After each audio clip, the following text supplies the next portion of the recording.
शिवछत्रपती हे मराठा नव्हते असं सांगण्याचं धाडस या भाजपच्या मंत्र्यांनी केलं. मित्र हो, निवडणूक आली की भाजपच्या नेत्यांची अक्कल कुठं घाण पडते हे कळत नाही. तसं तर बघा, ते नेहमी सत्तेच्या मस्तीत बोलत असतात. सत्तेच्या मस्तीत बोलणारे अनेक नेते भाजपामध्ये आहेत. पण या मस्तीला सुद्धा काही मर्यादा हव्यात की नको? अकलीचे तारे तोडायचेत ना, तर ते तोडण्याच्या आधी त्यांनी आपली अक्कल तरी तपासून घ्यायला हवी की नको? भाजपचा महाराष्ट्र देश आणि गुजराती प्रेम हे अधूनमधून जरा जास्तच उफाळून येताना आपल्याला दिसतं. महाराष्ट्रातील उद्योगधंदे गुजरातला पळवून इथल्या तरुणाच्या तोंडचा घास यांनी आधीच पळवून नेला. भाजपावाले राष्ट्रपुरुष सुद्धा पळवून नेऊ लागले. आणि आता तर महाराष्ट्राचं आराध्य दैवत असलेल्या छत्रपती शिवाजी महाराज यांनाच पळवण्याचा एक अत्यंत निर्बुद्धपणाचा आणि निर्लज्जपणाचा प्रयत्न भाजपानं केलाय. शिवछत्रपतींचा इतिहास सुद्धा यांना माहिती नाही. त्यांचं घराणं, त्यांची वंशावळ यांचाही यांना पत्ता नाही. आणि निवडणुकीत शिवछत्रपतींचे नाव घेतात. महापालिका निवडणुकीच्या निमित्तानं मुंबईमध्ये मराठी अमराठी, मराठी विरुद्ध गुजराती असा जो काही वाद असतो ना, तो आता अधिक भडकलेला आहे. आता तो भडकलेला आहे की तो भडकवलेला आहे याचा विचार तुम्ही करा. इकडे अशी सामाजिक दुही निर्माण करण्याचा सगळा प्रयत्न होत असताना तिकडे भाजपचे केंद्रीय जलशक्ती मंत्री CR पाटील यांनी नसलेल्या अकलीचे तारे तोडलेले आहेत.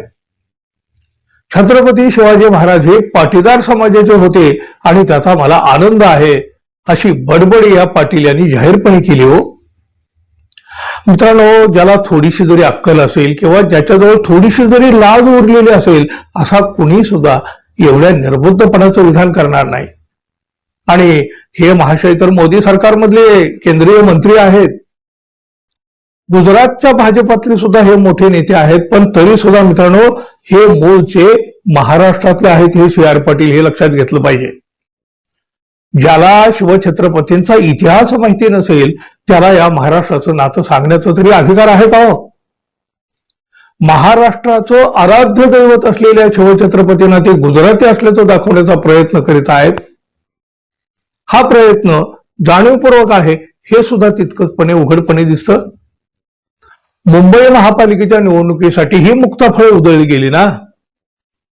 छत्रपती शिवाजी महाराज हिंदवी स्वराज्याचे संस्थापक आणि मराठा साम्राज्याचे राजे आहेत. राजे त्यांना अशा प्रकारे गुजराती असल्याचं दाखवणं हाच मुळी महाराष्ट्राचा आणि मराठी समाजाचा फार मोठा अपमान आहे.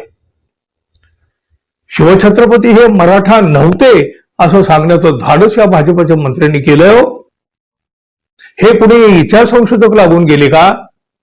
किती गडकिल्ल्यावर हे फिरून आले महाशय? शिवछत्रपतींच्या इतिहासाचं एक पान तरी यांनी वाचलं आहे का? खर तर अशी विधानं करणाऱ्यांना शरम वाटायला हवी. हो, शरम, लाज वाटायला हवी. त्यांच्या या विधानानं महाराष्ट्राचं मन दुखावलंय. अत्यंत संतप्त पडसाद महाराष्ट्रामधून उमटताना दिसत आहेत. इतिहासाचे अभ्यासक संजय सोनवणे यांनी तर म्हटलं, छत्रपती शिवाजी महाराज हे कोणत्या समाजाचे, कोणत्या जातीचे आणि कोणत्या धर्माचे होते असा विचार करणं हाच मोठा मूर्खपणा आहे. शिवाजी महाराज सर्वांचेच होते, मात्र इतिहास सांगतो की ते मराठा होते. त्यांच्या अनेक पत्रामध्ये देखील तसा उल्लेख आहे. या मंडळीनं एकतर इतिहासाचं वाचन करावं किंवा मग महापुरुषाच्या बद्दल अशी बेधडक वक्तव्य करण्याचं धाडस तरी करू नये.